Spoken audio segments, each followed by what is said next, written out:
সংবাদ সবাইকে স্বাগত জানাচ্ছি। আমি ফিরোজ তোহা। শুরুতেই সংবাদ শিরোনাম জানিয়ে দেব এই মুহূর্তে হাতে পাওয়া সর্বশেষ গুরুত্বপূর্ণ আপডেট আন্তর্জাতিক সংবাদ।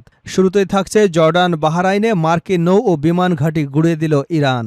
বাহরাইনে অবস্থিত মার্কিন নৌবাহিনীর পঞ্চম নৌবহর ও জর্ডানে মার্কিন বিমান ঘাঁটিতে একযোগে ভয়াবহ হামলা চালিয়েছে ইরানের ইসলামী বিপ্লবী গার্ড বাহিনী আইআরজিসি। বুধবার সকালে চালানো এই দমন পীড়নমূলক এবং বিধ্বংসী হামলায় মার্কিন সামরিক বাহিনীর ব্যাপক ক্ষয়ক্ষতি হয়েছে বলে দাবি করেছে তেহরান। এবারে জানাবো বিশ্বকে বিপজ্জনক পরিস্থিতির দিকে ঠেলে দিয়েছে যুক্তরাষ্ট্র। জাতিসংঘে নিযুক্ত চীনা রাষ্ট্রদূত সান লেই বলেছেন, ইরানের উপর হামলার মাধ্যমে বিশ্বকে আবারও বিপজ্জনক পরিস্থিতির দিকে ঠেলে দিয়েছে যুক্তরাষ্ট্র। মঙ্গলবার সন্ধ্যায় জাতিসংঘের নিরাপত্তা পরিষদে দেওয়া বক্তব্যে তিনি মন্তব্য করেন। জানাবো 30শে সেপ্টেম্বরের মধ্যে ইরাক থেকে মার্কিন সেনার সম্পূর্ণ প্রত্যাহার। ইরাক থেকে সব মার্কিন সেনা আগামী 30শে সেপ্টেম্বরের মধ্যে সম্পূর্ণ প্রত্যাহার করা হবে বলে জানিয়েছে দেশটির নবনিযুক্ত প্রধানমন্ত্রী আলী আল জায়দি। জানিয়ে দেব ইরানের গম সংরক্ষণ গুদামে মার্কিন হামলা। ইরানের খুজেস্তান প্রদেশে একটি গম সংরক্ষণ বা সাইলো গুদামে ক্ষেপণাস্ত্র হামলা চালিয়েছে যুক্তরাষ্ট্র, এমনটাই দাবি করেছে তেহরান। দেশটির কর্মকর্তাদের দাবি, হামলায় সাইলোটি ক্ষতিগ্রস্ত হলেও এখন পর্যন্ত কোনো হতাহতের খবর পাওয়া যায়নি। জানিয়ে দেব ইসলামাবাদ চুক্তি থেকে বেরিয়ে গেল ইরান। যুক্তরাষ্ট্রের সঙ্গে স্বাক্ষরিত ইসলামাবাদ সমঝোতা চুক্তি থেকে আনুষ্ঠানিকভাবে সরে দাঁড়ানোর ঘোষণা দিয়েছে ইরান। দেশটির উপপররাষ্ট্রমন্ত্রী কাজেম গারিবাবাদী মঙ্গলবার বার্তা সংস্থা তাসনিম নিউজকে তথ্য জানিয়েছেন। গারিবাবাদী বলেন, গত এক সপ্তাহের বেশি সময় ধরে চলা মার্কিন হামলা এবং হরমুজ প্রণালীতে যুক্তরাষ্ট্রের আসন্ন আগ্রাসন মোকাবেলার সিদ্ধান্তের অংশ হিসেবেই ইরান এ পদক্ষেপ নিয়েছে। তিনি বলেন, হরমুজ প্রণালীতে ইরানের সার্বভৌমত্ব অধিকার যে কোনো মূল্যে রক্ষা করা হবে। এবং সর্বশেষ জানাবো মার্কিন হামলার আশঙ্কায় পরীক্ষা কেন্দ্র সরিয়ে নিল ইরান।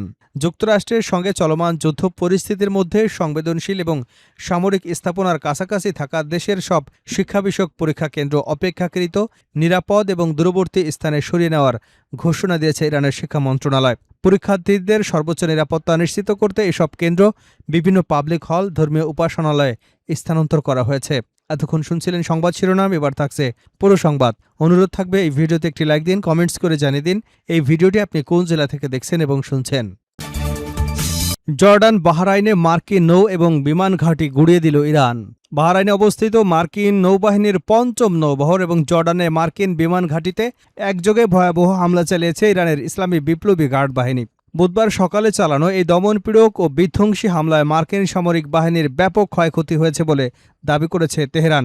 এই হামলার পরপরই আইআরজিসি জর্ডান ও কুয়েতের জনগণকে তাদের দেশে মার্কিন সামরিক উপস্থিতির বিরুদ্ধে সোচ্চার হবার আহ্বান জানিয়েছে, যা সমগ্র মধ্যপ্রাচ্য জুড়ে এক চরম যুদ্ধাবস্থা তৈরি করেছে।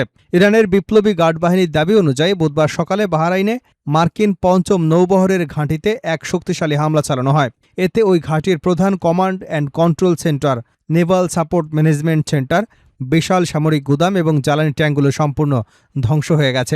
আইআরজিসি এ হামলাকে যুক্তরাষ্ট্রের বিরুদ্ধে তাদের একটি ক্র্যাশিং রেসপন্স বা চূর্ণ বিচূর্ণ করে দেওয়ার মতো দাঁত ভাঙা জবাব হিসেবে অভিহিত করেছে। বাহরাইনের পাশাপাশি জর্ডানের আজরক এলাকায় অবস্থিত মার্কিন বিমান ঘাঁটিতেও ইরান বড় ধরনের হামলা চালিয়েছে। ইরানের বিপ্লবী গার্ড বাহিনী তাদের বিশেষ সামরিক অভিযান নাসর-2 এর ষষ্ঠ পর্বের অংশ হিসেবে এই হামলা পরিচালনা করে। আইআরজিসি এক বিবৃতিতে নিশ্চিত করেছে যে তাদের নিষ্ঠুর হামলায় আজরাক বিমান ঘাঁটিতে থাকা মার্কিন F-15, F-16 এবং অত্যাধুনিক F-35 ফাইটার জেটের একাধিক শেল্টার আশ্রয়স্থল পুরোপুরি ধ্বংস হয়ে গেছে। এর পাশাপাশি ঘাঁটিতে মোতায়েন থাকা বেশ কয়েকটি মার্কিন MQ-9 ড্রোন গুঁড়িয়ে দেওয়া হয়েছে বলে বিবৃতিতে দাবি করা হয়েছে। এই ধারাবাহিক এবং নজিরবিহীন হামলার পর ইরানের বিপ্লবী গার্ড বাহিনী মধ্যপ্রাচ্যের অন্যান্য মুসলিম দেশের সাধারণ জনগণের প্রতি সরাসরি বার্তা পাঠিয়েছে। জর্ডানের জনগণের উদ্দেশ্যে দেওয়া এক বিবৃতিতে আইআরজিসি তাদের দেশ থেকে মার্কিন সামরিক উপস্থিতি চিরতরে অবসান ঘটানোর আহ্বান জানিয়েছে। ইরান স্পষ্ট করে বলেছে, জর্ডানের সাধারণ মানুষের উচিত হবে না এই পবিত্র ভূমিকে অন্য কোনো মুসলিম দেশের উপর হামলার প্ল্যাটফর্ম বা উৎক্ষেপণ বিন্দু হিসেবে মার্কিন বাহিনীকে ব্যবহার করতে দেওয়া। জর্ডানের নাগরিকদের প্রতি আহ্বান জানিয়ে তারা বলে, মার্কিন সেনাদের বহিষ্কার করতে এবং সে দেশ থেকে আমেরিকার সমস্ত স্থাপনা লক্ষ্যবস্তু বানাতে প্রতিটি সুযোগের সদ্ব্যবহার করা উচিত। একই ধরনের উস্কানিমূলক এবং জোরালো বার্তা পাঠানো হয়েছে কুয়েতের জনগণের কাছেও। কুয়েতের শ্রদ্ধেয় এবং উদার জনগণের উদ্দেশ্যে দেওয়া এক বিশেষ বিবৃতিতে আইআরজিসি কুয়েতে অবস্থিত মার্কিন সামরিক লক্ষ্যবস্তুগুলোকে হামলা চালানোর দায় স্বীকার করেছে। কুয়েতের নাগরিকদের প্রতি মার্কিন সব অবকাঠামোয় আঘাত হানার অনুরোধ জানিয়েছে ইরান। মার্কিন দখলদারদের ঘাঁটি থেকে ইসলামী ভূমিকে মুক্ত বা স্বাধীন করবার এখনই উপযুক্ত সময়। বিশ্বকে বিপজ্জনক পরিস্থিতির দিকে ঠেলে দিয়েছে যুক্তরাষ্ট্র। জাতিসংঘে নিযুক্ত চীনা রাষ্ট্রদূত সানলেই বলেছেন, ইরানের উপর হামলার মাধ্যমে বিশ্বকে আবারও বিপজ্জনক পরিস্থিতির দিকে ঠেলে দিয়েছে যুক্তরাষ্ট্র। মঙ্গলবার সন্ধ্যায় জাতিসংঘের নিরাপত্তা পরিষদে দেওয়া বক্তব্যে তিনি এ মন্তব্য করেন। জাতিসংঘে নিযুক্ত মার্কিন রাষ্ট্রদূত মাইক ওয়াল্টজের সঙ্গে চীনা রাষ্ট্রদূতের উত্তপ্ত বাক্য বিনিময় হয়েছে। এ সময় ওয়াল্টজ অভিযোগ করেন, ইরান এবং ইয়েমেনে হুতিদের কাছে এমন কিছু পণ্য যেতে বাধা দেওয়ার ক্ষেত্রে যথেষ্ট পদক্ষেপ নিচ্ছে না, যেগুলো সাধারণত কাজে ব্যবহার করা যায়, আবার সামরিক কাজেও ব্যবহার করা যায়। তিনি বলেন, ইরান এবং কিছু ক্ষেত্রে চীনের কিছু কোম্পানি ও প্রতিষ্ঠান জাতিসংঘের একটি অস্ত্র নিষেধাজ্ঞা লঙ্ঘন করেছে, কিন্তু তাদের বিরুদ্ধে তেমন কোনো ব্যবস্থা নেওয়া হয়নি। এর জবাবে সানলেই বলেন, এই অভিযোগের কোনো ভিত্তি নেই। তিনি আরও বলেন, চীন এ ধরনের পণ্য রপ্তানির উপর কঠোর নিয়ন্ত্রণ বজায় রাখে। 30 সেপ্টেম্বরের মধ্যে ইরাক থেকে মার্কিন সেনা সম্পূর্ণ প্রত্যাহার। ইরাক থেকে সব মার্কিন সেনা আগামী 30 সেপ্টেম্বরের মধ্যে সম্পূর্ণ প্রত্যাহার করা হবে বলে জানিয়েছেন দেশটির নবনিযুক্ত প্রধানমন্ত্রী আল জাইদি। মঙ্গলবার ওয়াশিংটনে হোয়াইট হাউসের ওভাল অফিসে মার্কিন প্রেসিডেন্ট ডোনাল্ড ট্রাম্পের সঙ্গে অনুষ্ঠিত এক উচ্চ পর্যায়ের দ্বিপক্ষিক বৈঠক শেষে যৌথভাবে এ সিদ্ধান্তের ঘোষণা দেওয়া হয়। সেনা প্রত্যাহারের সিদ্ধান্তে সন্তোষ প্রকাশ করে প্রেসিডেন্ট ডোনাল্ড ট্রাম্প সাংবাদিকদের বলেন, আমরা এখন আর মনে করি না যে সেখানে আমাদের সামরিক বাহিনীর উপস্থিতি কোনো প্রয়োজন রয়েছে। ইরাকে মূলত ইসলামিক স্টেট বিরোধী অভিযানের অংশ হিসেবে প্রায় 2500 মার্কিন সেনা মোতায়েন ছিল। তবে সাম্প্রতিক মাসগুলোতে এ সংখ্যা ধাপে ধাপে কমানো হয়েছে। এতদিন মার্কিন সেনারা কুর্দি অঞ্চলের ইরবিল, বাগদাদ বিমানবন্দরের কাছে একটি ঘাঁটি এবং রাজধানীর গ্রিন জোন এলাকায় অবস্থান করছিল। প্রধানমন্ত্রী আলী আল জাইদির নেতৃত্বাধীন ইরাকি সরকার এ সেনা প্রত্যাহারের পরিকল্পনাকে দেশটির অভ্যন্তরে সক্রিয় প্রভাবশালী ইরান সমর্থিত মিলিশিয়া গোষ্ঠীগুলোর সম্পূর্ণ অস্ত্র সমর্পণের শর্তের সঙ্গে সংযুক্ত করেছে। এ বিষয়ে আলী আল জাইদি বলেন, আগামী 30 সেপ্টেম্বর আমেরিকান বাহিনী ইরাক ছেড়ে চলে যাবে এবং আমেরিকান কোম্পানিগুলো এখানে প্রবেশ করবে। 30 সেপ্টেম্বরের পর রাষ্ট্রের বাইরে অন্য কোনো গোষ্ঠীকে কোনো ধরনের অস্ত্র বহনের অনুমতি দেওয়া হবে না। বৈঠকে প্রেসিডেন্ট ট্রাম্প ইরাকের নতুন প্রধানমন্ত্রীকে একজন চ্যাম্পিয়ন বা বীর হিসেবে প্রশংসা করেন। ইরাকি প্রধানমন্ত্রীর এই ওয়াশিংটন সফরের মূল উদ্দেশ্য ছিল ইরাকের তেল, প্রাকৃতিক গ্যাস, বিদ্যুৎ খাতে বড় ধরনের মার্কিন বিনিয়োগ, বাণিজ্যিক অংশীদারিত্ব নিশ্চিত করা। বৈঠকে আল জাইদি দুদেশের মধ্যে নতুন অর্থনৈতিক অংশীদারত্বের একটি আনুষ্ঠানিক চুক্তির আভাস দেন।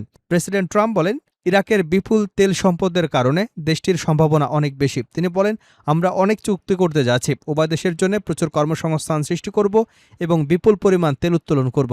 ইরাকি কর্মকর্তাদের তথ্য অনুযায়ী এই বিনিয়োগ কর্মসূচির অংশ হিসেবে আগামী শুক্রবার ইরাক সরকার, সেভরন, টিআই, ক্যাপিটাল এবং কাতারের ইউজিসি যৌথভাবে একটি বড় চুক্তি স্বাক্ষর করবে। চুক্তির আওতায় প্রতিদিন 20 লাখ ব্যারেল তেল পরিবহনের সক্ষম একটি বৃহৎ পাইপলাইন নির্মাণ করা হবে, যা ইরাকের বসরা শহরকে হাদিতার সঙ্গে সংযুক্ত করবে। পরে এই পাইপলাইন তুরস্ক এবং সিরিয়ার বিভিন্ন সমুদ্র বন্দর পর্যন্ত সম্প্রসারণের পরিকল্পনা করা হয়েছে।